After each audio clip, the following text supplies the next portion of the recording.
Bearcat Bounce Podcast, back at it again. Sunday. That's right, it's Sunday. It is a Sunday show because Monday there's a basketball game. Sunday show because Friday and Saturday were too much fun. Sunday has to bring everything back together all into one. Tie a bow on it. Happy Thanksgiving week.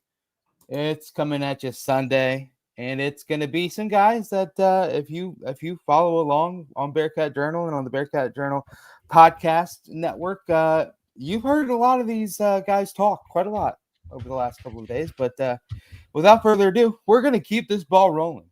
So, Aaron Smith, Chad Brendel, gentlemen, how are we?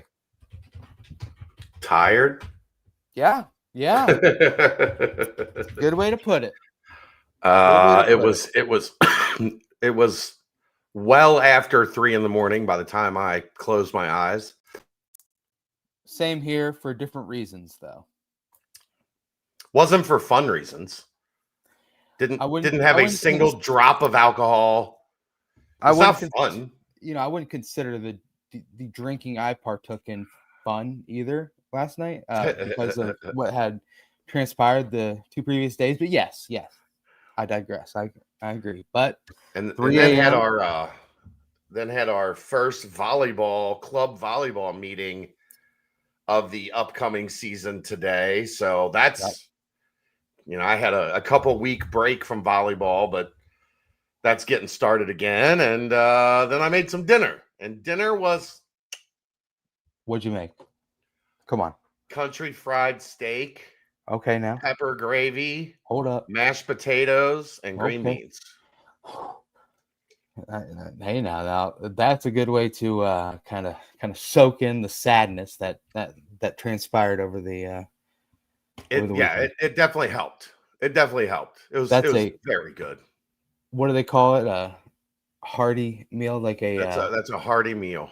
Yeah. Hearty, like like emphasis on heart, like. A lot of loving.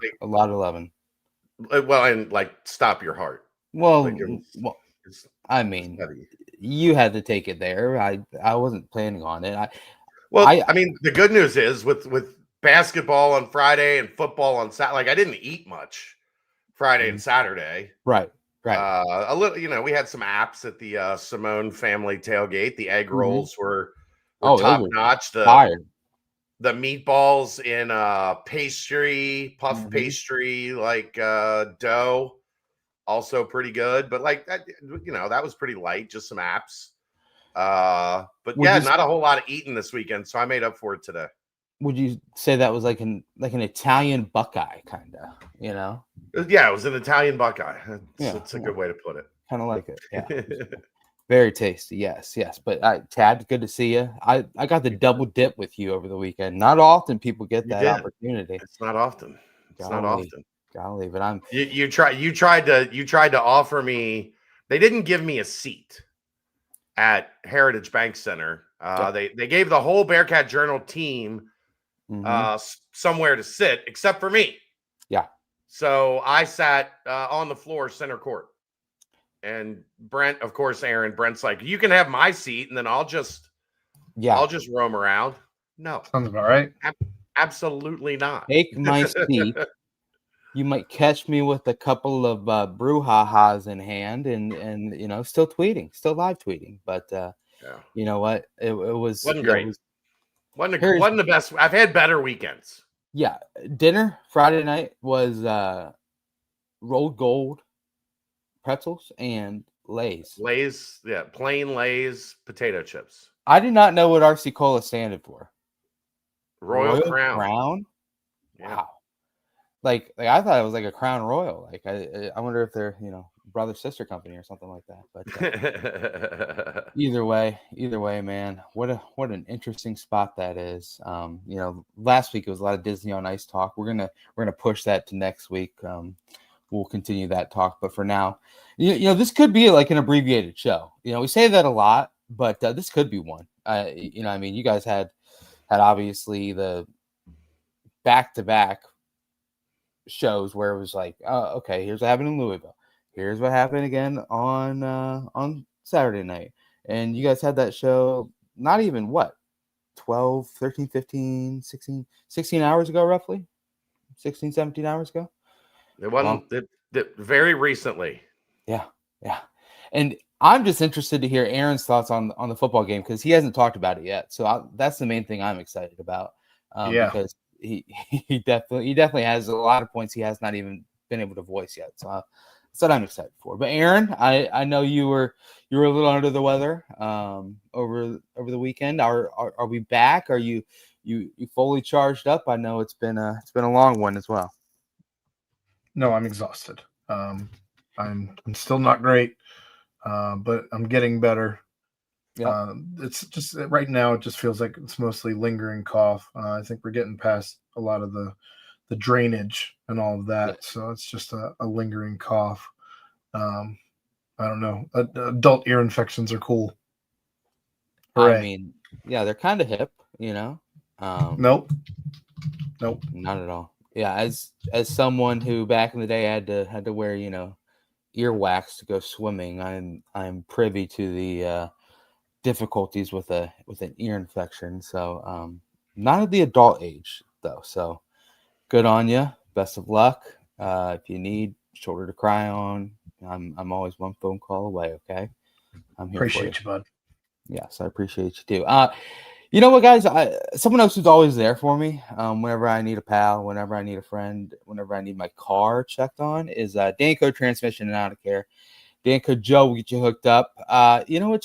Just drive over there to Danco Transmission and Auto Care and tell Joe, hey, I need a little bit of assistance on figuring out what's up with my car, but also what's up with this football and basketball teams and how we can have great successful ends to both seasons.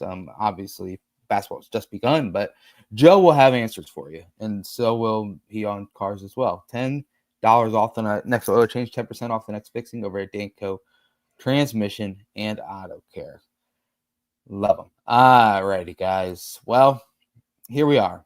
I've already mentioned you did Aftermath, so I've already mentioned Aaron was a good fill-in on the I think Jeff was pulling his best Joe Burrow impression, or I think actually Ryan Royer is pulling a Joe Burrow impression.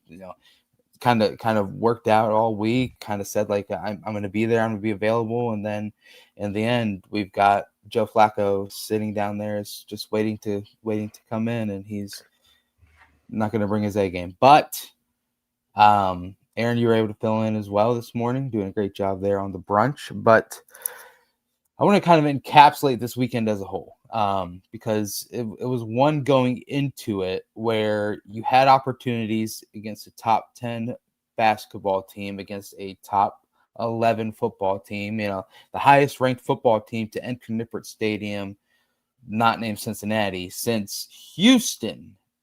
Chad, were you covering the Bearcats back in this? Houston, number 6, Greg Ward. Not Greg Ward. Yeah, Greg Ward, their quarterback.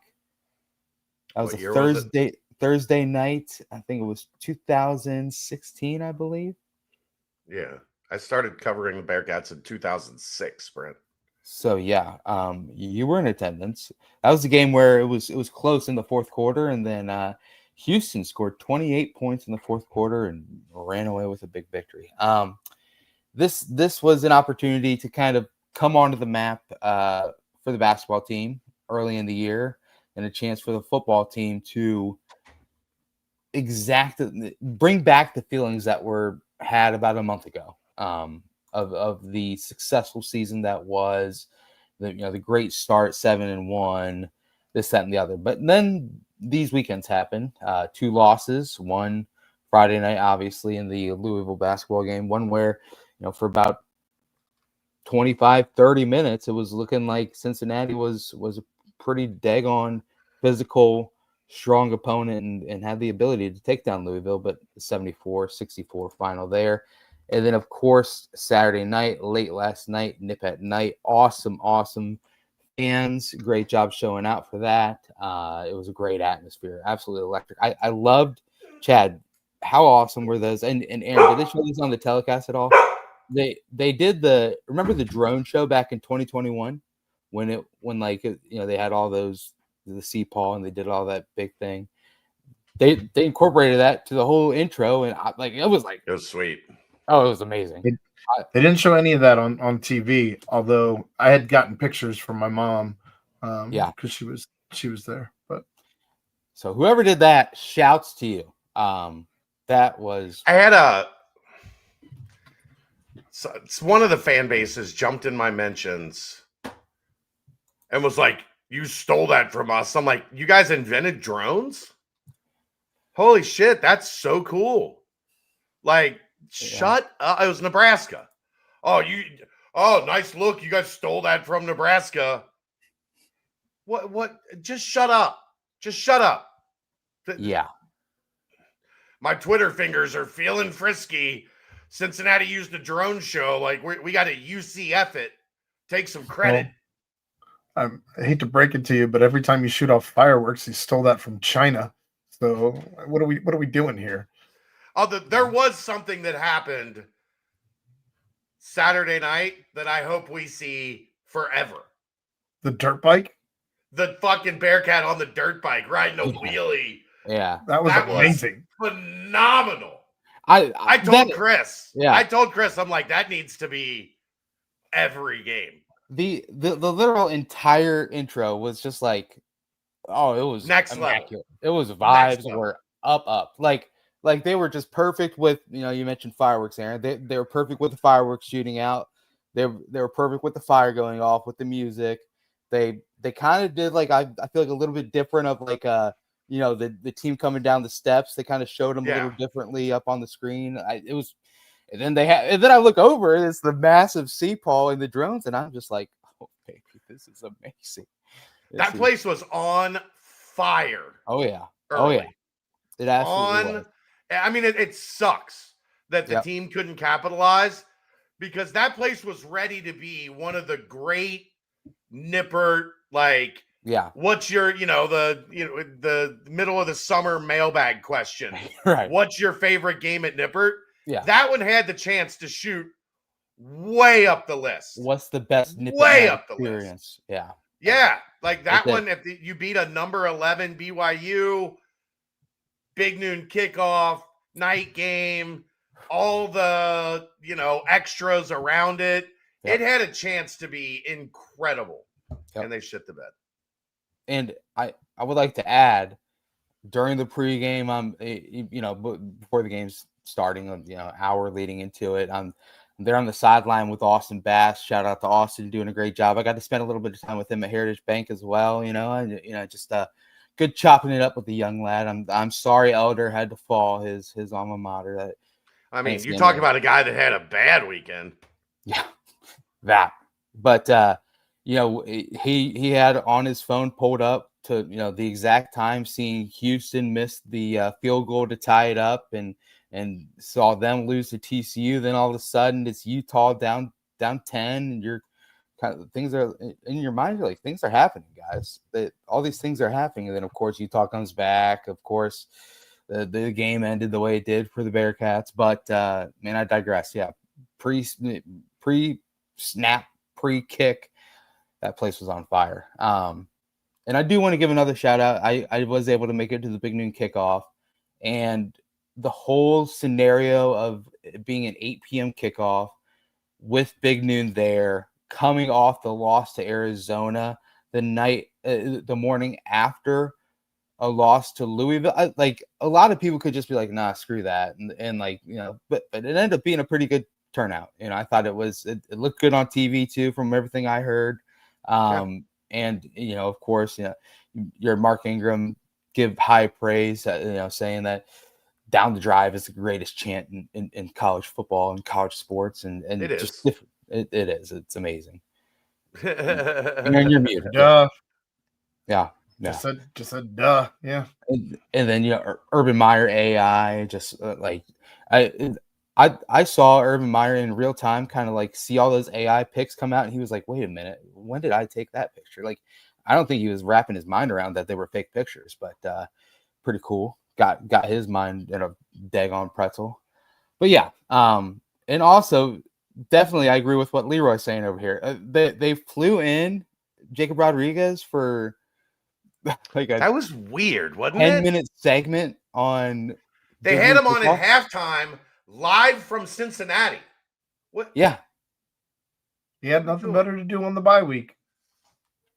And his wife flies a Black Hawk, or is like some sort of she's doing things. So shouts to them. But yeah, I mean they have a bye week and they're a juggernaut. So why not? Heisman Trophy contention. So yeah, shouts anyway. Bearcats had a guy that was in the running for the Heisman as well. Let's just go ahead and get a full step back view, guys, because I mean, you can look at it one way, and that's what a big chunk of the fan base is doing, and is saying that it was overall a failure of a weekend. It was. That's fair. It was one of those scenarios where you had the opportunity to have an extremely special weekend. And I know it's very early in the basketball season, but you have that sort of a non-conference win on your resume that carries heavy weight throughout the entire season, and especially with how pinnacle this year is to get back to the tournament. That would have been massive, and it was there for the taking. Sadly, Bob Miller had to get a nice right on the side. That Keyshawn Pryor, man, Aaron, oh man. Anyway, they sent a goon at him. He sent a goon. I mean, Pryor was a stud at USF a couple years ago, and I was watching his games. I was like, dang, I'd like to see him in a Bearcat uniform, but instead he's taking out Bob Miller. Anyway, full step back view, guys. Is it somewhat of a, opportunity was there, didn't seize it, move on, basketball on Monday night, win at TCU and get to a bowl game type ordeal? Or is it kind of one of those things where opportunity was missed, and this could be something that we look back on and say, man, if that weekend would have gone different, then who knows? I think it's both. It can certainly be both. You've had opportunities both the last 2 weeks in football, and you simply were not able to make the plays when the big time play presented itself. Yeah. You fell on your face on last minute drives in both games. But it wasn't just last minute drives. It was the entire game. Yeah. But both you still, times, I'm like just saying, you still had an opportunity to make the play, to be Pike. We talked about this last week, to do the Pike versus Benz thing and have your moment. And in both games, you weren't able to do either. Right. But that was because you had all of the self-inflicted wounds throughout the entirety of the game. But those things I think are just kind of what this team is this season. They have not been able to fix their mistakes with things like turnovers. They've not been able, there's not been much self-correcting. It's either you score or you just hope you get the ball back to try and score again. And that's been all it is. As far as you brought up basketball as well. What? You score or you hope to get the ball back and score again? Because you hope that the defense makes a stop, because you're not getting an interception. You're not making a big play like that. I don't know. They're just. It sounds weird. It's been a long look. This is my third fucking podcast in 24 hours. I mean, I kind of saw where you were coming from, Aaron, because then in the end, if you have more points than the other team, then you win. Exactly. Yeah. But yeah, no, I agree. We can obviously dive in more and more on it, but I mean, people keep on glancing at the 3-3-5, keep on looking at the bend don't break, keep on looking at different things of the defense and whatnot, and I want to say something on that. You have an offensive head coach in a predominantly offensive oriented league. Yeah. They're going to be built around offense. They are going to be built around winning games by scoring points. They need to. And yes. Like that's who they are. Right. Look at, if you ask yourself, which is the more talented group, The answer is unequivocally offense. Yeah, there's no doubt. And in the last 3 weeks, you score 14, 24, and 14. It goes back to exactly what Dave talked about the entire offseason. Mm-hmm. Can they score 30? If they can score 30, I feel really good. And if they can't score 30, I feel not as good. Arizona only scored 30. Yep. BYU only scored 26. If Cincinnati gets over 30, they're in a much better. That's not to say they automatically, because the game situations change. Right. But they're in a lot fucking better position to win than if they score 14, 24, and 14. This ain't on the, like, it's not on the bend but don't break. It's not on the 3-3-5. Do I have my issues with some of it that it feels like they play it without any aggression? It feels like that's where I'm coming from. Yes. Like it feels like if you're gonna do that, like you got to create some sort of a havoc up in front. That front seven's got to get something rolling. I was just watching the extended highlight package, and I obviously was at the game, so I didn't hear the announcers talk. But they said that, Aaron, you can correct me if I'm wrong. They said that we have like the lowest blitz rate in the country. Yeah. Which is like they run more zone than anybody in the country, and they blitz less than anybody in the country. And you wonder why we don't have that many interceptions. Like and teams go for it on fourth down more than any other team in the country. Yeah, because they're not afraid of the defense. Because, well, you know why teams go for it on fourth down a lot, Aaron? Because they know on 4th and 3 they're going to get a 6-yard free release for a first down. Yeah, another thing. Yeah, but that's the aggression part of it. Yeah, like it's not the 3-3-5. I promise it's not. There are a bunch of schools that run it around the country with a lot of success, but they either run it and they're able to pressure the quarterback, or they run it and they're able to create turnovers and cause some havoc, or they're able to do both. Cincinnati has done none of the above this year. Yep. That's where I'm at. Against Baylor, they brought the DBs up. They played closer. They were still in zone. They weren't playing man. But at least they weren't giving 6, 7, 8, 12-yard free releases. And by God, Baylor, the best passing offense in the country at the time, had their worst passing day of the season. And you know what that might have done Cincinnati too, adjusted. That might have when you look at McDoom and you look at Logan Wilson in the face, you say, listen, we're going to be a little bit more aggressive this week. We're going to, you guys are going to go out there. And what do? They turned in their best weeks, both of them. Yeah. And when you get that little, okay, I'm me, let me do it. They want to go out there and succeed. And I guess the other thing for me is if you're not creating havoc, you're not creating turnovers, we always talk about this time of possession thing. At some point, it does become okay, this is actually a bit of an issue, because if we don't have a lead, this type of defense is the other team can do exactly what BYU did the entire second half. Just run the ball, eat the clock. That was a damn boring game to watch in the second half, because you just knew what was coming every single play, and it just they just wore it out until they finally broke that one that extended it to two scores, and the rest is history.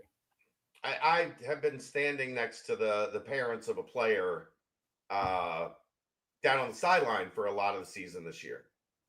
And middle of the third quarter, I think they did something that didn't involve handing the ball off to LJ Martin. Mm-hmm. And I looked at the dad and I was like, I'd be calling for Satake to be fired if 9 times out of 10 he doesn't put the ball in the belly of LJ Martin and just say, go do the damn thing. Yeah. And they did. And he did the damn thing. Hand off, and he did the damn thing. That is a beast. He's probably going to make a lot of money in the NFL.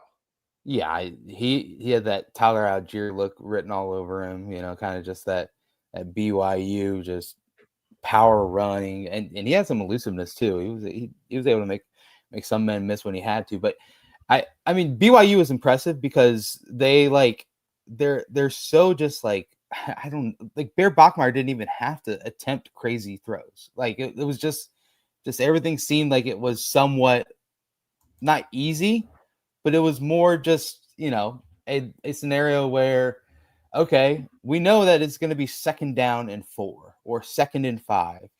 And then we could get it to 3rd and 2, 3rd and 1. We can either throw it, we can run it. It's extremely easy. And that's what BYU does. Like you have to put them in precarious scenarios where you're able to flip things. And, we saw 2 times an electric play was made and we were able to score because of that electric play. And none of it came on defense. It was, the big punt return by Manny Covey. And what happens when you do that? You have a defense kind of on their heels. You have the opponent kind of on their heels, and you're able to strike. And you saw 2 plays later was a pass to Cyrus Allen for his 11th touchdown, which is the tops and Power 4. Shouts to him, man. That's a great year so far. And then the other thing was yet again Manny Covey, that long 38-yard reception on the sideline that kind of sparked that run. But I don't know. It just didn't seem like there was ever any momentum changing type plays made defensively. I mean, you saw the one where it was a great huge tackle for loss. Jake Golday blows it up in the backfield, like that double reverse scenario. And then, of course, and then they have the face mask on the next play. Right. Yeah. 2nd and 19. You get him out of bounds. It's going to be 3rd and 11. Mm-hmm. And you yank him from up under the helmet. Yeah. Yeah. If you go back and watch, replays, I watched the replay on the video. His hand's on the side of his helmet. It's never up under his helmet. There was, man, on one side, there were fingers up underneath the helmet. I saw it. Nope. Yeah. Okay. I saw it. Gonna have to change your mindset. The top 3 teams in the league are defensively minded teams. The new Big 12 is just different. Roy, let's go to SP Plus. Texas Tech. Where do you think Texas Tech's at in offense on SP Plus, Brent? Well, they're just a juggernaut. So where are they rated on offense? Offensively, with how they're running it, I'd say 7th. 3rd in the country on offense. Utah, number 9 in SP Plus. Where do you think they're ranked in the country on offense? They've got that trickery. They've got that ability to run and throw some deep balls. I'll go 9. Quarterbacks. 12. So you've been very close. And then BYU's 23. Yeah. All 3 of the best teams in the league are very good on offense. Well, now, are they also good on defense? Yes. But they all 3 have top 25 offenses in the country. It's also a happenstance where those teams those are all college football playoff teams, contenders right now. So it just is further proof that you have to be able to bring it in 3 phases of the game, or at least 2 of the 3 be damn near elite at, and then that's when you become that next step up. Like this team are the Bearcats a good team? Yes. Are they a great team this year? Jury's still out on that. Aaron, what were you about to say? I was just going to say, I mean, how much better would the offense be for Cincinnati if defense was creating turnovers, getting them the ball back, not giving up 8-minute drives? Yeah. Another thing for me, and we talked about it on this show all the time on, the Monday rehash, and it's just like, man, how refreshing is it to see Brendan Sorsby out there, the best touchdown to turnover ratio in the country. I'm sure he's probably still up there, but he's had a couple of rough weeks with throwing interceptions. You talk about it doesn't seem like they've really had too many penalties that have really just completely hurt them. It doesn't seem like they've had too we've got a kicker that is a weapon. He's absolutely automatic. It's just it's another added thing we didn't have last year, and it just seems like recently all those things have just come back. Water found its level in a sense, and now all of a sudden everyone's kind of just seeing, okay, well, Steven Rusnick misses a couple. I still have faith in the guy, but he misses 3 in the game today. Last night, and all of a sudden you're like, okay, maybe that isn't as strong as it is. You get the offsides penalty on a punt where you're going to get the ball back with a chance to try and take a lead. Okay, that's another momentum changer that probably wouldn't happen in the first. Where they not only lined up offsides, we discovered this that they did both last night. Not only did they line up offsides, they also jumped. Yeah, they lined up offsides and they jumped offsides. And Aaron said it might have been more than one guy that jumped offsides. Yeah, it looked like about 2 or 3. Especially when it's 4th and 3. Like, and you know that there is the opportunity for a hard count on a punt. You just know it. Like, in the back of your mind, you know that. The hard count doesn't matter for the guy that was lined up offsides, Brent. Lined up offsides on 4th and 3 in a critical juncture of the game. Yeah, it goes to show, we talked about during the 7-game winning streak, they are here because they are playing as clean a football as we've seen Cincinnati play in a very long time. Yep. And the only thing, penalties were at times, like, they could bring the penalties down, but they weren't turning it over. They were elite on special teams. They took, they were doing enough defensively to hold teams right around that 20-point mark. Yeah. They were number 1 in the country in converting in the red zone. That's gone out the window.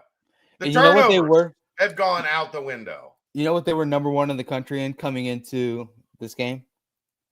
4th down conversions. And what happened on the very first play of the second quarter? 4th and 1 after, they do the review and see that Sorsby was a yard short. And I understand, like, trying to run something that the opposing team hasn't seen, but how often has the play where you just give it to Sorsby and he finds a crease and picks up 1 yard? How often has that worked? Yeah. All the time. It's worked all year. You're number 1 in the country in 4th down conversion rate. And instead you do a quick snap to Tawi. And it's just for the second time in 10 plays, 12 plays, whatever, the exact same play that they ran again. I don't know. It was tough. Because you're really, really good at certain things and you need to be really good at them. But BYU is really good at stopping opposing teams on 3rd and 4th down and in the red zone defensively. But good against good, your good's got to be better than theirs. And it wasn't. The thing is, Brent, BYU over a whole season is what Cincinnati was during the win streak. They do not beat themselves. Right. You have to go beat them. Yep. And Cincinnati wasn't up to the task. Yeah. It's like a BYU fan on Twitter trying to chime in today about what I said. I think I said something about things were a system failure. For, blame whoever the hell you want. Whatever the plan was today didn't work. Or maybe BYU played better. BYU played better than the team that missed 3 field goals, turned it over twice, got stopped on a 4th and 1, gave up a 4th and 3 offsides penalty. BYU played better than that team. Well, I'll be damned. I think you might be onto something, buddy. Good call. Excellent point. Yes, BYU played better than the team that did nothing right for like 90% of the night. Another thing that I've seen as well is, okay, and this has been bounced around a little bit. Some of my friends sent me. Did you realize it on that first drive of the second half where Sorsby had his interception? The arm punt? Yeah, the arm punt. He could have easily ran for 15 yards. I mean, I don't know that he could have ran for 15 yards because BYU's athletic. Like, those lanes close pretty quick. But there was certainly more to gain by running, and yeah, with as often as they've gone for it on 4th down on their own side of the field, like if it's 4th and 2, go. He had easy 6, 7, 8 yards for sure, Brent. Yeah, maybe he turns it into 15 plus, but he had nothing but grass in front of him, and he just chucked it. And earlier in the year, that would have been a run. Sorsby would have tucked it in rim. I don't know. Maybe he thought he saw something real fast, but that was getting intercepted 9 times out of 10. Yeah. and then we bring up the end of the first half again, and the opportunity to get that double dip. We talked about how much of a bugaboo it's been for the Bearcats to be double dipped, and you have the chance then to do it yourself. And that whole, 4th and short, you bring out the jumbo package, the whole, whatever way you slice it, it was a scenario that just felt like they didn't have a true plan going into it. And then when it came up to their face, they said, "Oh, well, you know what? It's okay if we take this, our final timeout right now." Yeah. But honestly, if that was your idea, if that was your move the entire time, then the second you see that BYU was playing that substitution game, you take a timeout, save 10 seconds that you lost. But you take a timeout immediately, Brent. Yeah, if you know you're subbing, yeah. Right. If you know you're subbing, yeah, that you're in your power package and you get the 4th down and you're gonna sub, you take a timeout immediately. Yep. Or like Aaron said last night, the clock stops. Yeah. You run up and you spike it. And that's what I was saying. Yeah. I don't love that, Aaron, because BYU's defense is good. So I don't love giving up a down. Down. But you do that long before you do what they did and let 15 seconds run off the clock while BYU's playing games. Yep.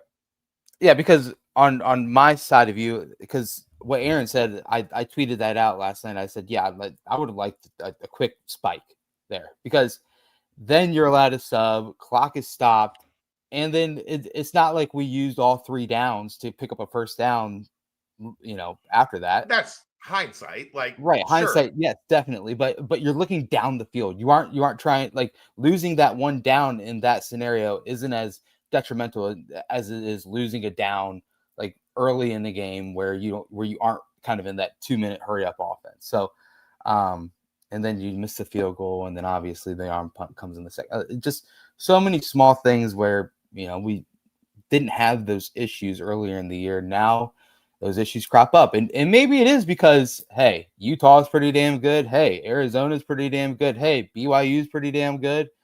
If you want to be pretty damn good, look, they weren't beating Utah. No. There was nothing that could have changed in that game that they were beating Utah. But if you play well in either Arizona or BYU, you get at least a win. Now you're at 8 wins. You're still alive for the conference championship. You've got to win over a team that's going to help you in the tiebreakers. Like, you at least are alive to play in Dallas the last week of the season. Yep. Yeah. You literally have home field advantage. That's a thing. Did you know that's a thing? Earlier in the year, it was a thing at Nippert. But golly, and like the crowd was making it be a thing as well. Like it just, it's just frustrating, because you should be able to have those advantages at home. You should. I mean, they weren't favored against BYU, but arguably they look pretty damn even to me at the most part. They were talent equal with Arizona and BYU. It was just intangibles. It was it was playing well. Yeah, like not shooting yourself in the foot. It's just all of the above, and it all just reared its ugly head. And now here we are talking about, oh no, is it 2024 all over again, or is the world burning? People going quickly to the 1-10 record in November under Coach Sapp. People going to the 0-15 when trailing at half. I mean, Aaron, where's the hope in it all? Where's the hope? Just travel to TCU and get a dub this Saturday. Is that the hope? 3:30 p.m. Is that the hope? Wouldn't it be? Sonny Dykes. You lose to Sonny Dykes to end the season 2 years in a row. It's a bad look. It's a bad look. Yeah, and then what, you play in the Liberty Bowl or something? Like, it just, you play in Shreveport, Louisiana, in whatever that is, against Army. Golly. Oh, we're going to dole out the 3-3-5 against Army? Oh, baby. Imagine the uproar on the boards. Golly. 0-15 when trailing at half is kind of crazy, but it's not surprising when we watch play the third quarter every week. I don't understand the third quarter stuff. Like, it doesn't make any sense to me that they are just absolutely incompetent the entire season. Yeah. In the third quarter, in every way. It is. Even when they were playing well, the third quarters were for erasing 3-score leads. Yep. And making the fourth quarter far more interesting than it should have been.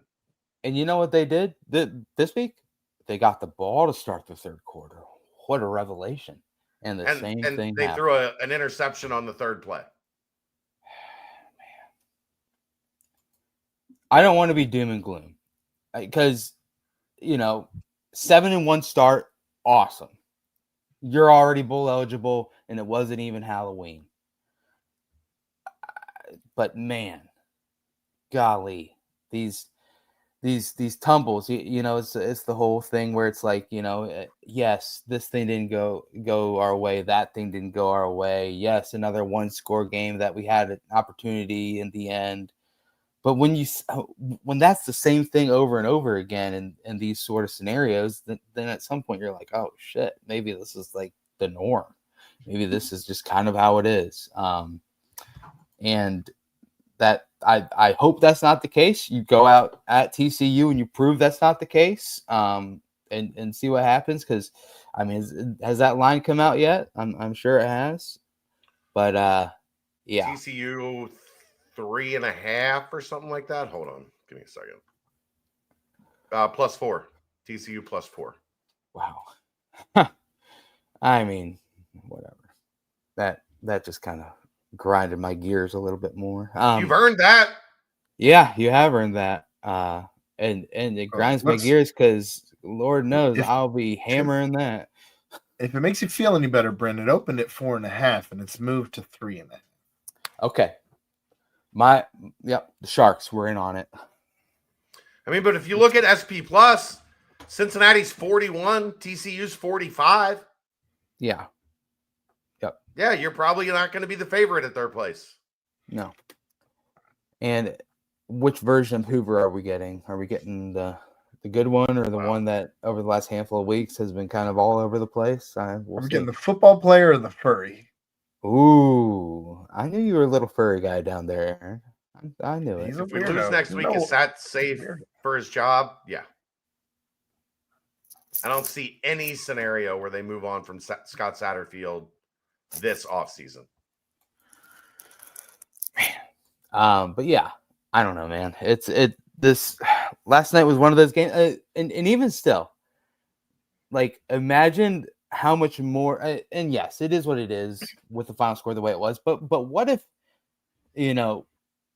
Sorsby didn't seed that ball to Jeff Caldwell on 3rd and 14 for a touchdown? You know what I mean? Like, You're looking at the lowest points scored since the Oklahoma game when they only scored 6 a couple of years ago. You're looking at different things, like even worse, like it'd be 10 times like but in the end they needed one stop defensively, and obviously that's asking a lot, the way that BYU was able to move the football on the ground. But you were one stop away defensively to getting the ball back down 6 in front of a loud home crowd and the ability to, like you mentioned, Chad, make it one of the special nights in Nippert Stadium history. But it didn't happen. Instead, they rode the gravy train all the way down and found the end zone yet again. BYU's good, man. I think they SMU their way into the college football playoff, if you ask me. I think Texas Tech beats them in the Big 12 championship game, but who knows? ACC is an absolute mess. No one really knows what's going on there. But I don't know. Did you see the Utah news? What's the Utah news? Their defensive end is out for the year. Oh, really? The 3-name guy. Yeah, but I mean, who does BYU play next? Utah. Oh, no, BYU doesn't play Utah next week. No, Again? Utah's defensive end is Right. their best player is out for the year. No, I know, but I'm just saying, like, does it even matter in the Big 12 championship race at this point? BYU plays UCF. Oh, the Knights of Gold, you say? Oh, baby, upset brewing, if you will.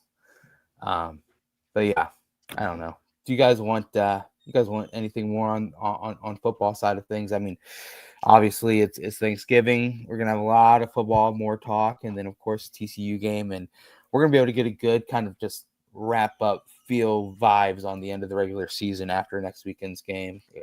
I mean, this is just opportunity missed. 26-14 final. BYU, man. You know what? Shouts to them. They know what they want to do, and they went out and they executed. So, look, it's a huge week for this reason alone. If you can finish 6-3,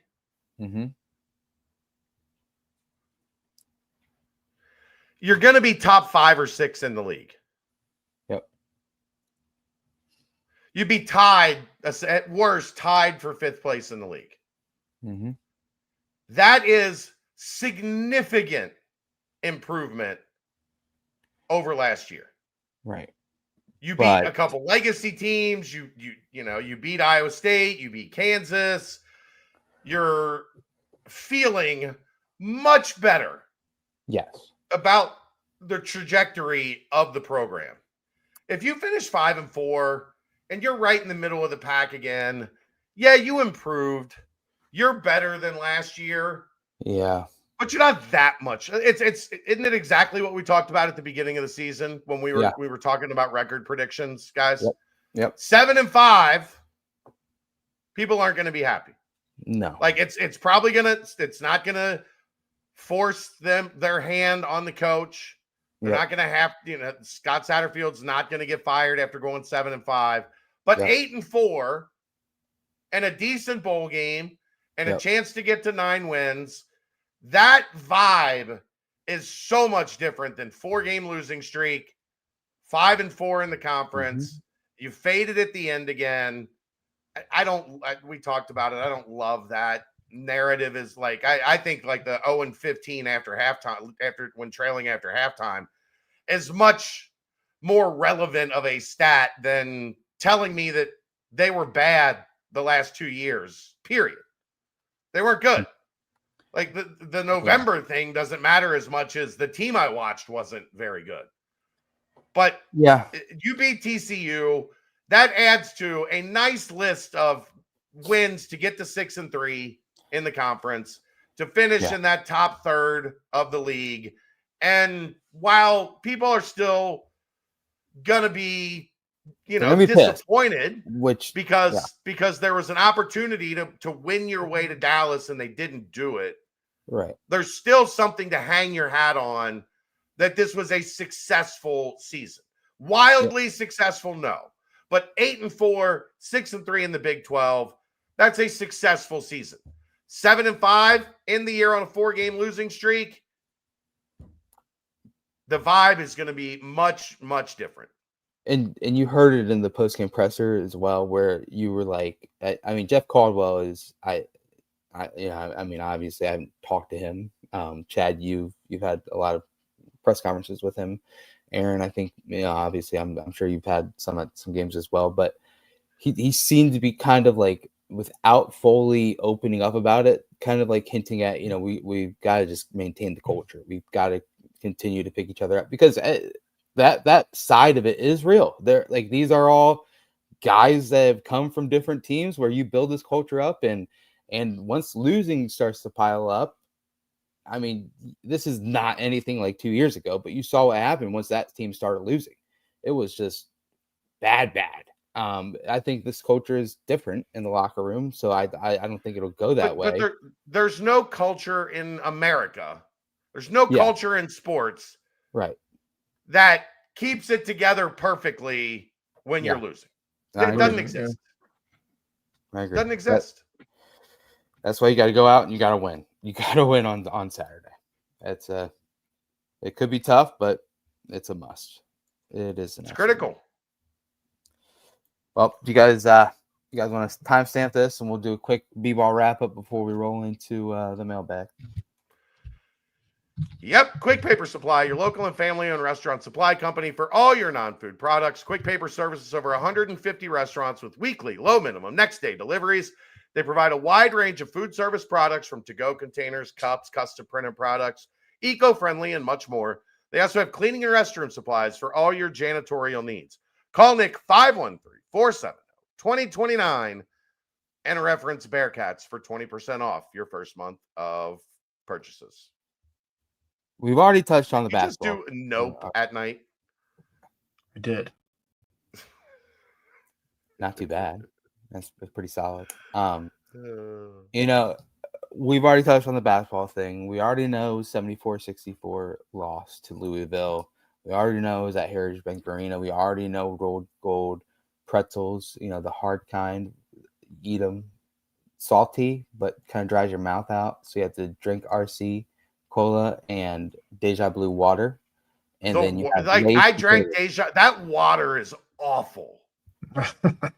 It is interesting how different waters taste different, and Deja Blue it's an interesting phenomenon. Do they even make those anymore? How long have those cases of Deja Blue been sitting around? I'm upset. They did have one thing I would drink when I first got there, Brent, and I didn't. Was it 7 Up? Yeah, 7 Up. Doesn't 7 Up not exist anymore? Or is that Sprite? I think 7 Up, because one of them is Starry. Sprite still exists. Yeah, no. Sierra Mist is the one that went away. Oh yes. But yeah, there was a 7 Up in there. I would love to have. I should have just grabbed there were 3 7 Ups. I should have grabbed them all and put them in the pouches of my backpack. Throughout the game. I did see one. I saw them. I saw 3 of them. Yeah, but I wasn't thirsty at the time, and we were making RC jokes, so I didn't grab one. And then when I went back, there wasn't anything. It is what it is. But a game where I was saying early, if Louisville does not make a single shot from the field, I like the Bearcats' chance at winning the game. Yeah. 7.5 minutes before they made their first shot. I was saying, what if they simply did not hit a shot all game? Wow, wouldn't that be wild? But in the end, man, you saw certain parts, and I mean, is it as simple as Baba Miller got hurt? That's a key part to obviously the team as a whole. But when you are in a half court offense, he's kind of one of the main guys to go and create a bucket. Him and they try and use a Bayev. They try and get a lot of different things going in the half court offense. And this game was one that kind of led into a more half court game, not really as up and down as we thought it was going to be. Is it as simple as saying the loss of Baba Miller was that much to the point where it was just a complete flip of the script and Louisville was able to kind of run away with it at that point, build a lead that was insurmountable? Or is it another scenario where, you know what, in the end, maybe Louisville's just got a few more shot makers and an NBA player on their team that simply had a couple of NBA moments, and we, in hindsight, had a couple of turnovers during those NBA moments that kind of led to the reason why they were able to build a lead up and we couldn't chip away. Because, I mean, Day had that 3-point attempt that would have brought it back down to 3.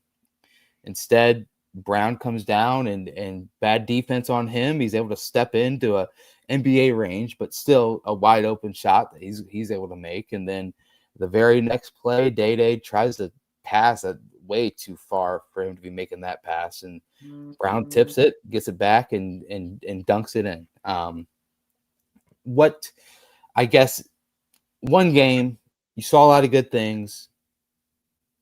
I don't think it's time to really get all stressed out, but I don't know. Just getting back to your question, is losing Baba that big a deal? Yes. I mean, I think you can make the argument that he's our best player right now. If Louisville loses either Conwell or Brown, does that change things for them? Yeah. So yeah, you lose your best player, it changes things for you. So I'm not going to play the coulda, woulda, shoulda. I don't know if we win if Baba is still in the game, but yeah, I mean, I think that things probably look a little different. If you take out Conwell or Brown for the last stretch of that game, I think things kind of look a little different. So, do I think Cincinnati would have won? Like Cincinnati wins if Baba doesn't get hurt? No, Louisville's guards are too good for you to be able to say that with any conviction. Yeah. Do I think it changes the way the last 10 minutes played out if UC had their best player on the floor? What happened over that final 10 minutes? They got dominated on the glass. Mm-hmm. Louisville was able to get out and run because of a couple mistakes. Shots started to fall as well for them. Yeah. I mean, Conwell hit a couple just stupid, like big time player shots. Yeah. Just a slight window from the defense to get his shot off and just crushing it. So but does it look different? Does Cincinnati have a better chance of pulling off the upset if Baba Miller is healthy? Absolutely. Of course they do. Yeah, I completely agree. You know, the main thing that I kept on seeing throughout the game was the similarities on the entire stat line across the board. It was like almost literally at certain parts of the night, the exact same field goal percentage after Louisville was able to come back after the really, really slow start, exact same 3-point field goal percentage and attempts and makes. The only huge change in discrepancy was free throws. I mean, Louisville, 24 of 28. Cincinnati, 10 of 16. Yet again, as Aaron mentioned, they were just throws again. The phenomenon of just simply they cannot make free. It's mind-boggling, and it is a curse at this point, and you cannot convince me otherwise. But outside of that, I don't know. Take a step back. It was a loss to a team that a lot of people have as second weekend potentially Final Four candidate. But taking a step back, is there worry? A lot of people talking about the lack of identity on offense. Is that something that you feel concerned about, Chad? Or is it something where these are new pieces still? If shots are falling more, which I mean, obviously you can't hand pick when they do and when they don't, then things would look different. Well, obviously, yeah, that's the case for any team in the country. But I don't know. Big picture approach is just one game in mid-late November in a season full of games. I saw somebody compare it to like the Villanova loss last year. No.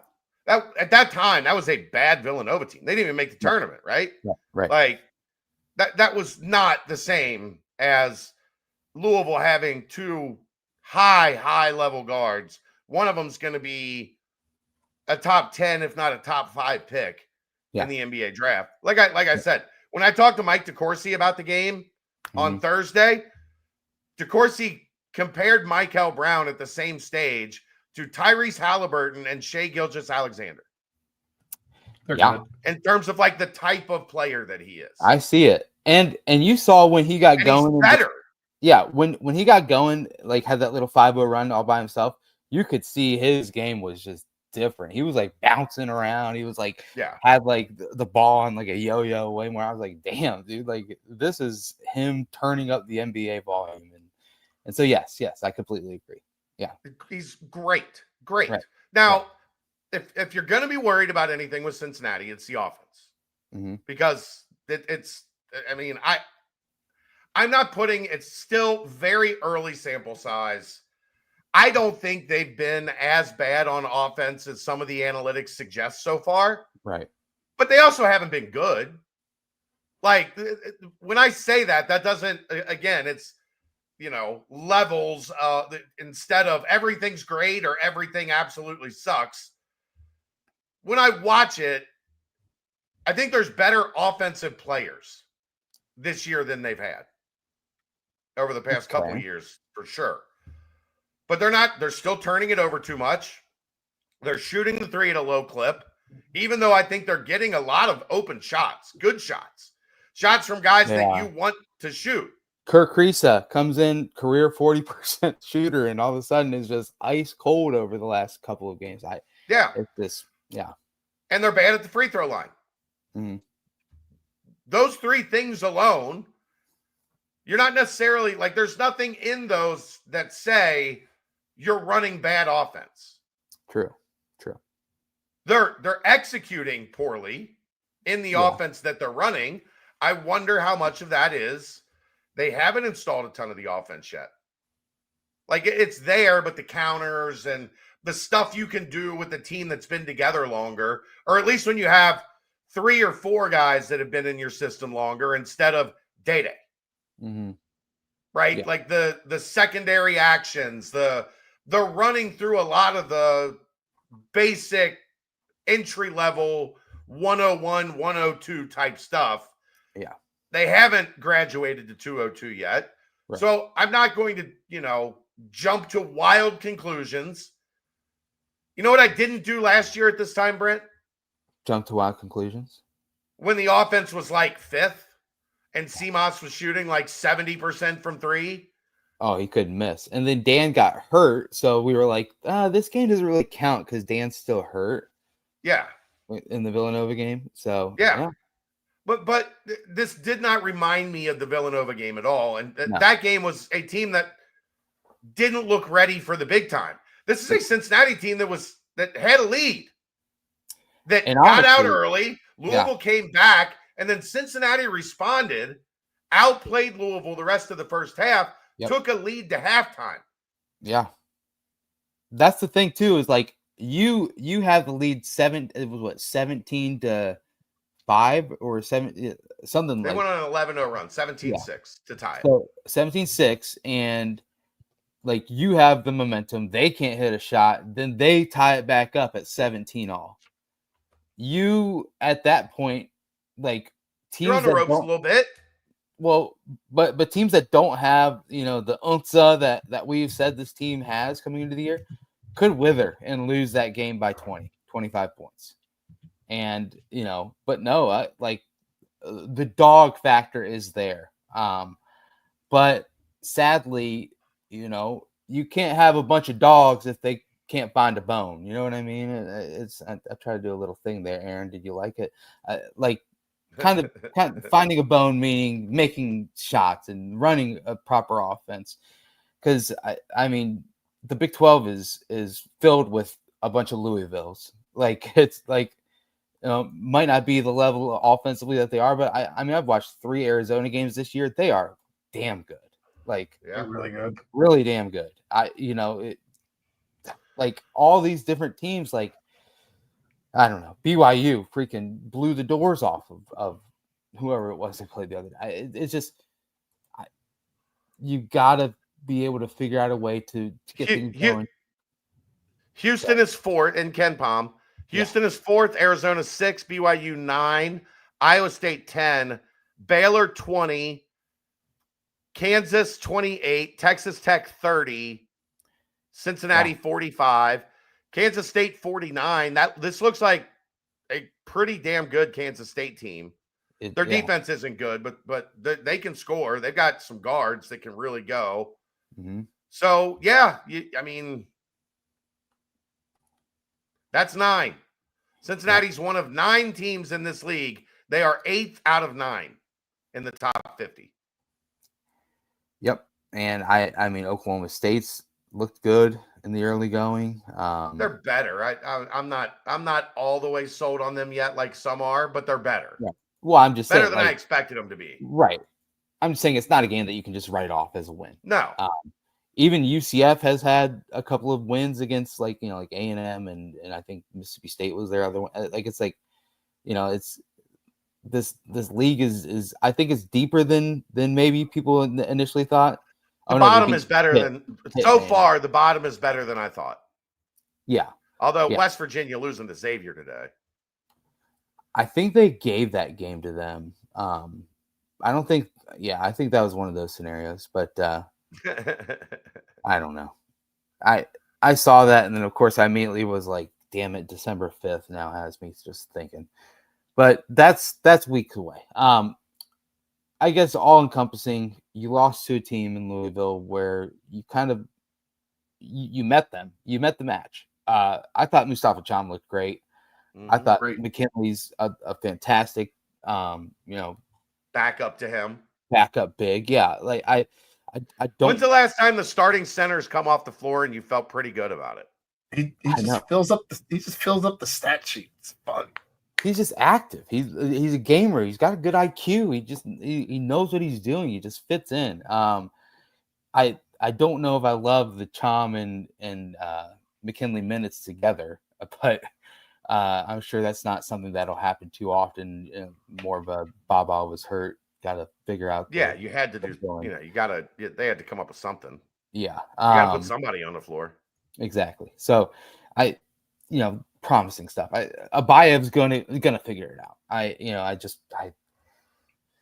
Certain things, take time, and so hopefully that's the case there. First half Day is an all Big 12 player. Second half Day showed that maybe he isn't an all Big 12 player, but he's a pretty damn good player, pretty damn good piece to the team. So when it's all said and done, you have a handful of cupcake games before you head to the crosstown shootout and continue to find that cohesion and that ability to get things rolling offensively, because I do think the defense is pretty real. So I don't even think the defense is playing super well. They played really well Friday. Yeah.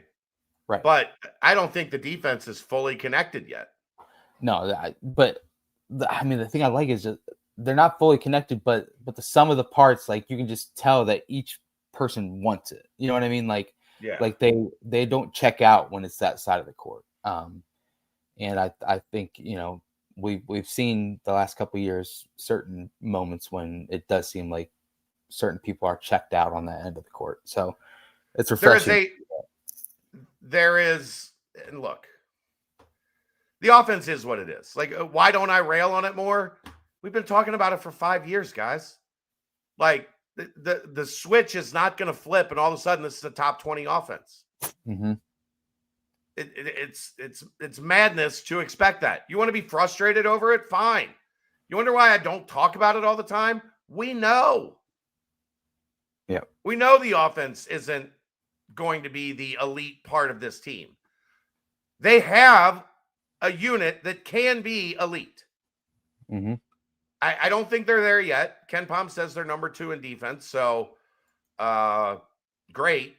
I think they can be much better defensively than we've seen. Yeah. Does that mean we might end up in some old-fashioned Bob Huggins, Mick Cronin rock fights? Yeah, probably. Hooray. Sign me up. Win. Just win. I don't care at this point. It's year 5. Find your way into the tournament. If it's winning 54-52 over somebody, okay, cool. Yeah. Get the win, turn the page, keep it moving. And don't look now. I don't know how good Marquette really is. They've kind of struggled in the early goings. But I mean, Dayton went on the road and beat Marquette. It's a scenario where, hey, just win the games that are in front of you and continuously grow and get better. I mean, obviously, they're all. I've gotten a look at Georgia and Clemson a little bit. They're beatable. That game was very high scoring. I didn't get to watch any of it today, but there was not a lick of defense in that game. But you get those in those tournaments, though, those preseason tournaments. But neither of those teams are all that interested. Yeah. Defensively. I mean, hey, Chad and Aaron, how many teams are there in Division I college basketball? 360 something. Yep. 365 now. 365. NJIT, next team on the schedule, 349th in the country, according to them. And obviously Ken Pom is what it is at this point. But it just shows you, hey, if there's a game to land kind of nicely on after a kind of a tough go at it a couple days prior, it would probably be something like this tomorrow night at 7 p.m. 349, 237, and 192 over the next 3 games before the shootout on Friday, December 5th. Yeah, and we don't get paid to talk about injuries and whatnot, but I hope Baba's back. I don't know. Yeah. We'll probably see more. I'd probably sit him Monday. I would too. Yeah, and even Wednesday if you felt the true. Yeah, but at least Wednesday, like if he feels 100%, right, you can play him Wednesday. There's no way I'd play Baba Miller tomorrow. I agree. Like I said, NJ. Is Paul McMillan still there? No, I think he's on to college number 7 at this point. I mean, that's just crazy. Good for him though. Yeah. Hey, so can't find what you want. Keep looking until you cannot look anymore. But in the current landscape, you can probably look forever if you want. Probably. We were wondering, does Landers Nolly have a year of eligibility? I'll take Landers for another year. Did he play in the NBA? I don't even think he got a second in the NBA. I don't think so. There's only G League. You can just bring G League back to college now, right? We saw BYU do that. He played 5 minutes. Did he? Played 5 minutes in one game for the Pelicans. Against Houston, Thursday, December 12th. So the very beginning of the 2023-24 season. He got 5 minutes in one game. He scored 2 points, and that probably ended his potential college eligibility. Pelicans probably had someone on their staff that had connections to that team in Norwood. They probably said, we know this thing is coming in college sports. We need to get him a tiny bit of minutes. And so that's probably what happened. And if things get interesting this week, just take a deep breath. Everybody. Yes. Collectively. Collectively. All right. Let's timestamp and let's mailbag. Unless you want to just roll into the mailbag, your call. This timestamp brought to you by Quick Paper Supply, your local and family-owned restaurant supply company for all your non-food products. They provide mostly disposable restaurant supplies, to-go containers, cups, pizza bags, to-go bags, can liners, napkins. They've been open since 2009 and are one of the largest minority-owned companies in the city. Call Nick 513-470-2029 and reference Bearcats for 20% off your first month of purchases. And of course, that brings us to the mailbag. I haven't seen Greg, so Greg's probably, got other things going on Sunday night that keep him from being here. But if you're looking for a car, go see our guy, Greg Hooden, at Beachmont Toyota. You can find him on social media, Twitter, Instagram, Facebook, LinkedIn, you name it. Cincy Greg Hooden. He will get you taken care of, get all your car purchasing needs, new, pre-owned, whatever Toyota you need. Contact a fellow Bearcat family member, and Greg will get you taken care of. If you stop by, you know how car dealerships are. If you stop by, you got to tell them, I'm here to see Greg. Okay. Tell him the Bearcat sent me. I'm looking for a dirt bike, trying to do some wheelies. Okay, now. But yeah, go to Beachmont Toyota, ask for Greg. He'll get you taken care of. Aaron, let's do this.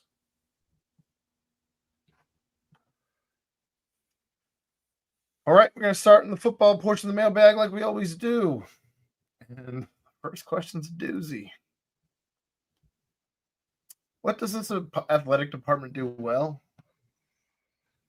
Well, you've had a football team in a new conference that has consistently gotten better. You don't like it? It's not fast enough. It's not happening at the rate that you want it to happen. That they're not better than the top teams in the league. Okay, like that's you have that right to be upset about whatever you'd like to be upset about. we're all upset that they've had an opportunity these last 3 weeks to make a statement that they didn't make. Again, if they win next week, if they don't, we'll have a different conversation next week, which I think there's another Monday night game next week. Yep. So we'll be back here Sunday night next week.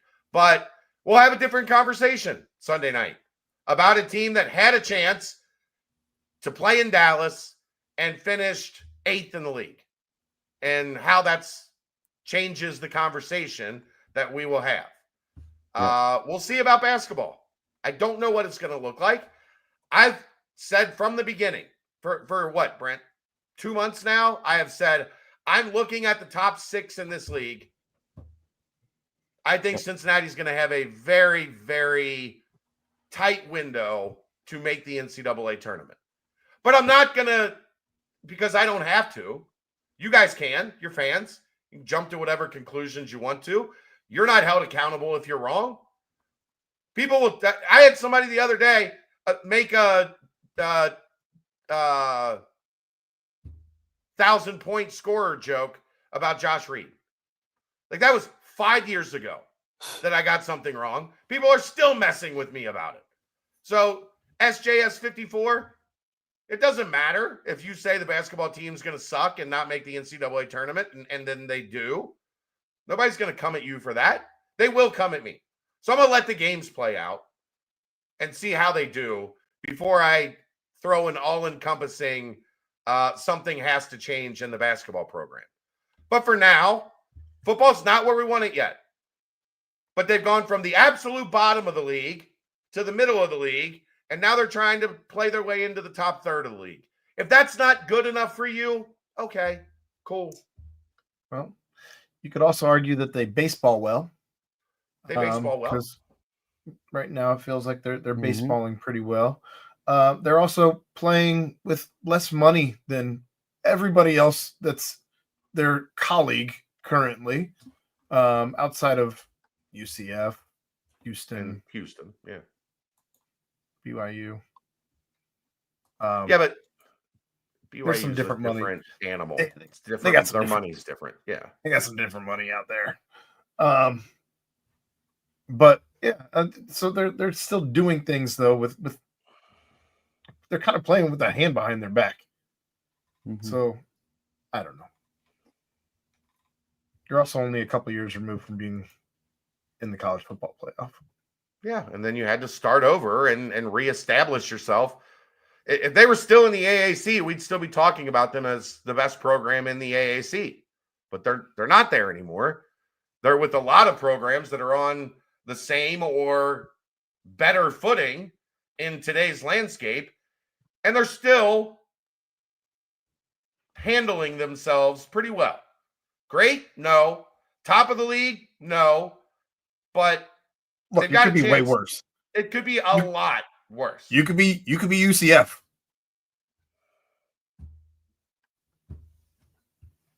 It's like the basketball thing. Has Wes accomplished what he needs to accomplish? No. Is there a far, far bigger drop to the bottom than people are realizing? No, I don't think people realize the pain of what being Colorado or, Oklahoma State, what they've been the last couple years. Come on. All right. Do you anticipate the lack of production from Royer to negatively impact his draft stock? Is that something that will negatively hang over this coaching staff with future recruits? I don't think it has a big hit on his draft stock, because it's still going to be about, they'll put the tape on the plays he's been successful. He'll be a freak at the combine. He'll be great in interviews.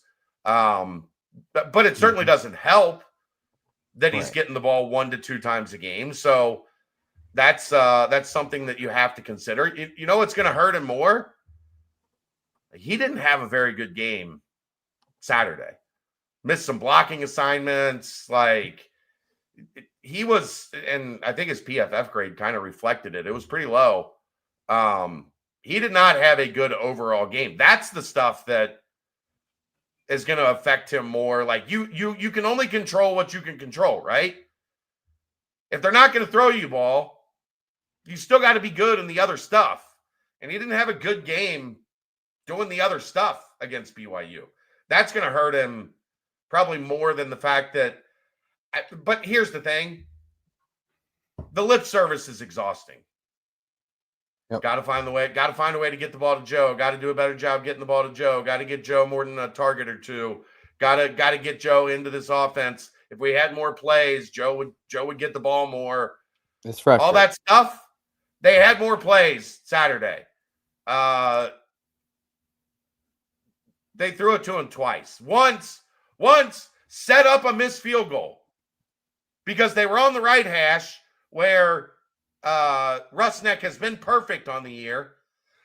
3rd and 11, they throw 4 yards all the way across the field to the left hash.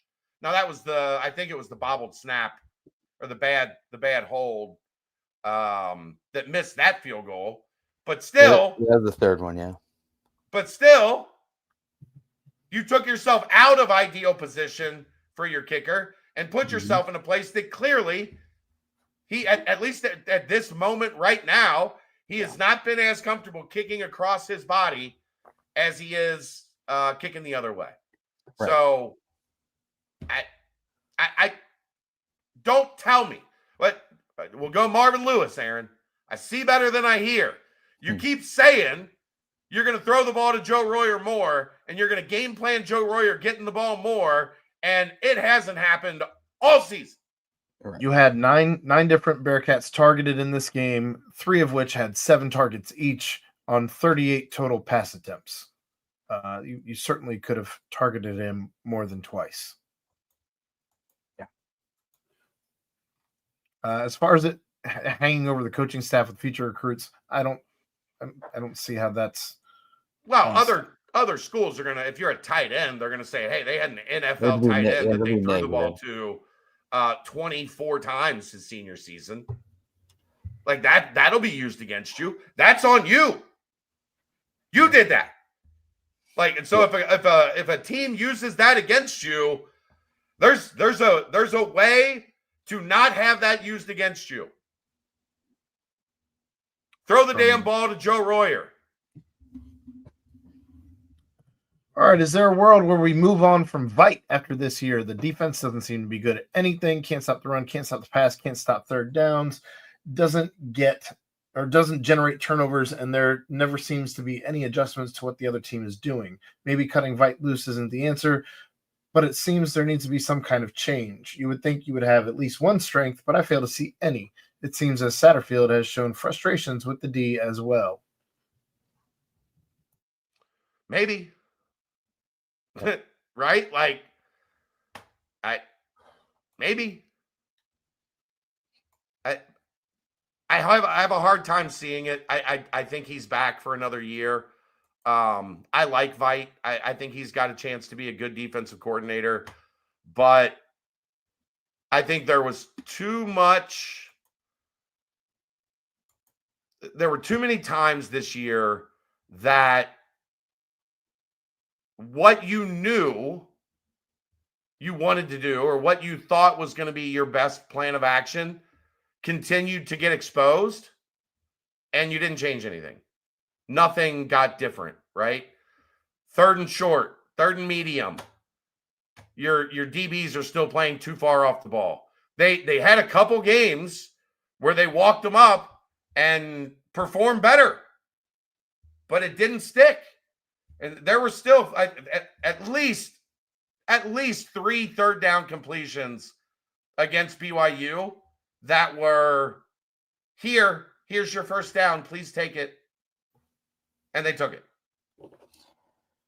That and you can't continue to do something that puts a product on the field that can't get to the quarterback and doesn't turn the opponent over.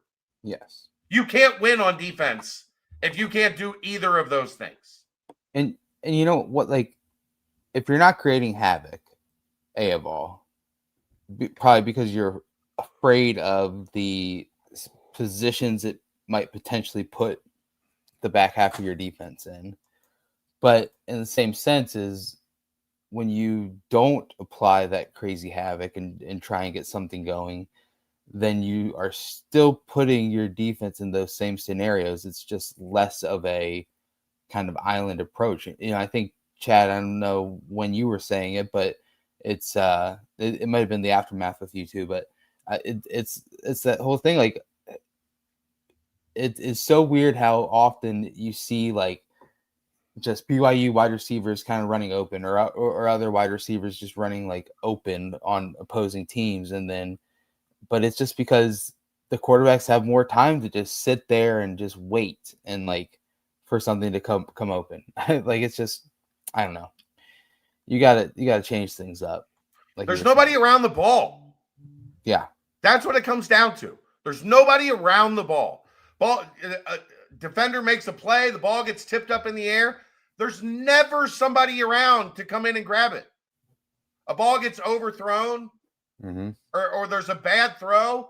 There's never anybody around to make a play on said ball.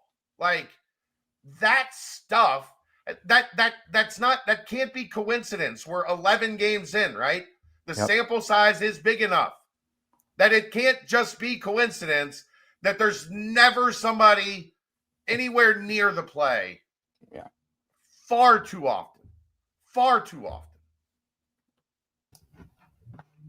All right. Chad, can you ensure that OG Stank does not return to Nippert? He is total cringe. I can't ensure that, but I agree. What are we doing? Once was enough. I didn't even understand what the second time was. What are we doing? What was the worst call? McDoom's PI at the end of the half versus Iowa State. Allen's takes 7 minutes to find conclusive evidence. Fumble versus BYU. BYU takes replay and thinking it's instantaneous possession. Review to make it a catch. Not having 8 in the box when you know the QB is hurt and they have to run the ball. Or lining up offsides on a punt, negating a 3 and out. That. Lining offsides on a punt on 4th and 3 has got to be the dumbest shit ever. Yeah. I was gonna say that, or the PI at the end of the half of Iowa State, but like that's still not as bad as not putting 8 in the box on LJ Martin. Or when there's 4 minutes left in the game. Yep. You have to get a stop and a punt. They don't want to throw. You got a quarterback with a banged up shoulder, and they're going to give it to LJ Martin every time. Every time. Not having Dante out there for first and second down at the beginning of that drive, knowing they're going to be running it right up the gut. And going with 6 in the box. They were saving safeties 15 yards deep. Yeah, saving them for later in that drive because they knew they were going to at least pick up 1 first down, right? You just don't know what TCU is going to be bringing out next week. You gotta save them. But hey, one quick thing. Shouts to Dante and Gavin and Dangle and Ben Blevins and Bray Lichtenberg and all of that. Like Rob Jackson. In today's game of college football, it's very rare to see people that stay even through a coaching change, even through all this NIL. Like, Dante could have gone. Guys that had options. Yeah, Dante could have gone and made millions. I mean, I don't know how much he made, but options for sure. And the whole grass isn't greener on the other side thing. So shouts to them. Awesome getting to watch them play. And I hope they close it out with a couple more wins. And the last question in the football portion of the mailbag. How much money did Brent lose betting on the Bearcats Friday and Saturday? Enough to just get back. How many units, Brent? You don't have to say the number. How many units? It is enough to get back to Florida and just say I want Thanksgiving to come and just be thankful for family and friends. And kind of probably go to bed right after this because the Sunday scaries have been hitting horribly today. So something along those lines to break it down simply. Woof. A lot. All right, that ends the football portion of the mailbag. Moving on to the basketball portion of the mailbag.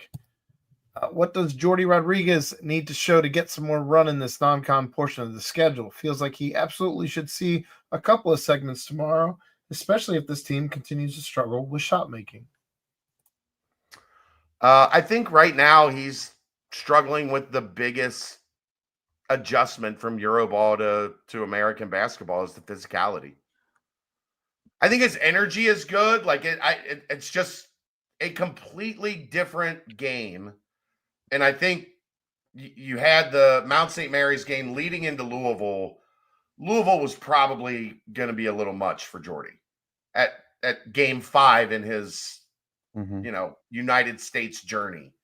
Yep. I do think, Anthony, that the next 3 games, especially like if you sit Baba, that moves Jordy into the back into the rotation.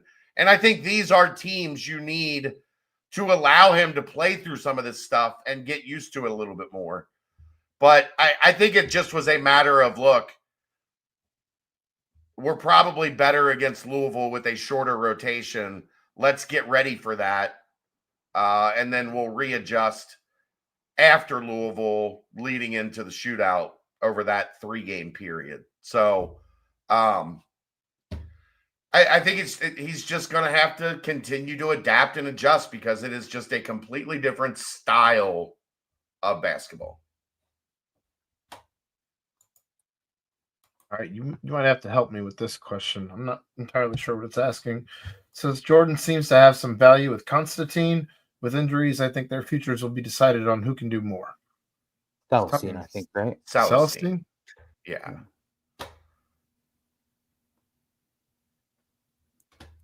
Maybe autocorrect. With injuries, I think their futures will be decided on who can do more. Sure. They're both. I mean, Celestine, he's played a ton of high major college basketball. A couple years at Cal, a year at Baylor. Like this is a guy that's not adjusting to anything. So he's got a significant leg up on Jordy. Also, Jordy's more of a 3 that can play the 4 if you need him to, and Celestine's more of a 4 that can play the 3 if you need him to. So a little bit different. They're both going to get some time at both positions, but yeah, I mean, look, and you guys know, I love Jordy. I think Jordy's got a chance to be really, really good here if he can make that adjustment. It takes time. It's not, hey, throw you into the deep end, especially on a team that doesn't have to have him on the floor. Yeah. Right. He's kind of a luxury right now, what you get out of him as he adjusts. And then you hope as you get into the later part of the season, into conference play, that he can hit a couple shots for you. Yeah. But they don't need him to play. They need Celestine to play. Mm-hmm. All right, that ends the basketball portion of the mailbag. Moving on to the banks. We got one question in the banks. Oh, baby. As there was nothing in the baseball mailbag. You get a second college football team to become a lifelong fan of. Who are you picking? The Minnesota State Screaming Eagles from Coach. The Texas State Fighting Armadillos from Necessary Roughness. The Adams College Adams from Revenge of the Nerds. The South Central Louisiana State Mud Dogs from Waterboy, or the Blue Mountain State Mountain Goats from Blue Mountain State. Allie Larder was Necessary Roughness, right? Right? Sure. I don't know. I don't know the answer to that question. I'd pick the Blue Mountain State Mountain Goats for me. That was a great show. Hilarious. Yeah. Give me Waterboy. The South Central Louisiana State Mud Dogs. Yeah. Give me Waterboy. Varsity Blues was Allie Larder. She was the whipped cream. Oh yes, yeah. She is now heavily featured in Landman. Yeah, which Landman's really good. Big 12 pro Big 12 show. Yeah. Big Texas Tech supporters. Yeah. His daughter was going to TCU. She was taking a tour of TCU, and they on the show, and they showed her like at the horned frog statue. Oh, okay. Well, Necessary Roughness was Kathy Ireland. Yeah, Necessary Rough. I'm going Necessary Roughness. She was the kicker, right? Kathy Ireland. She was the kicker. Yeah, she is. On Necessary Roughness. Yeah, I'm going Necessary Roughness. I'm watching the clip. Yeah, we might be attempting field goals on third down. With her. Yeah. Were you not familiar with Kathy Ireland? I'm not familiar with her work. No. So. Yeah, longtime Sports Illustrated swimsuit model. Oh, fantastic! Great. I look forward to more interrogation and see what further developments can take place after this. Spam on Thanksgiving, Brent? I'm going to spam the betting lines because, golly, have you guys seen a look of college basketball this week? It's like March Madness is upon us. Games all throughout the day, starting tomorrow. And did you see the Players Tournament news? Yeah, or the Players Era Tournament rumors? Well, you better be one of those top 8 teams if you want to play in that. Did you see this, Aaron? Yeah, didn't your boy Jeff break that? Yeah, the field of 68. Yeah, 68. Yeah, the top 18 allegedly. The top 8 teams in the Big 12 are going to get automatic invites to the Players Era Tournament every year. With outs for the already pre-existing. Like Arizona has a Maui deal with Maui, so they're going to honor that deal. But for the most part, if you finish in the top 8 of the Big 12, you're going to get to play in the Players Era Tournament, which provides NIL money and a lot of bonuses. But that's a really sweet perk for the Big 12 if that deal gets finalized. If you're a fan of Cincinnati, you are obviously hoping they get there so that they can play those games there, and you can get your home games here so you don't complain about them playing at Heritage Bank Arena anymore. Very true. That is very true. I got yelled at a lot this weekend. We have differing views sometimes, people. Okay. It's fine. There we go. Well, guys, that's the mailbag. Get us out of here, Brent. I did. The big story from BYU is Bearcats yelling F the Mormons. They think we should be sanctioned. They'll be fine, and they should be fined. You want to say F the Cougars? You want to say F BYU like you do with basically every school that Cincinnati plays in a big game? You hear that from the student section. Cool. To make it just like to directly aim that at the Mormon Church, it's stupid. It's uncalled for. It's unnecessary. It's dumb. They should be fined. They'll get fined. Don't do that. Stop it. Bad. Get some help. Bad. Don't do it. Stop it. Get some help. Yeah. Yeah. You guys, you know what? That's the mailbag. Get us out of here, Brent. Thanks, Aaron. I said that already. I know. I was just saying it again. This is Thanksgiving week, guys. I'm thankful for you guys. Thankful for the Bearcats. I'm thankful for friends. I'm thankful for the Bearcats. I'm thankful for Ryan Royer. I'm thankful for Sean Abayev and Wes Miller and Scott Satterfield, and thankful for everyone, and especially Danco Transmission and Auto Care, and especially Quick Paper Supply, and especially Greg Hooden. So, guys, the greatest part about sports is that there's always next game, and there's always next tomorrow. There's always tomorrow. That starts tomorrow. Yeah. It's right. Only a day away. And in 24 hours, you're going to have another podcast coming at you, the aftermath following the victory over You're the worst. Over NJIT.